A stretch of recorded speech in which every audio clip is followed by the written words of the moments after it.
Configuration settings for your user account can be accessed by hovering over the profile icon in the top right of Secret Server and selecting User Preferences.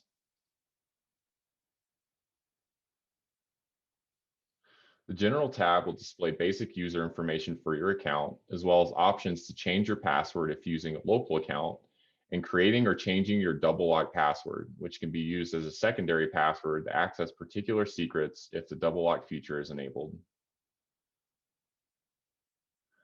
The Settings tab will display additional preferences for your account, such as language, date, and time settings, as well as email notification settings that can be tailored for your specific needs. Note that these email notification settings are applied globally to all secrets that your account has owner permissions to. Additionally, personalized launcher settings can be modified in this page, such as console connectivity, drive and clipboard access, and custom window resolution size.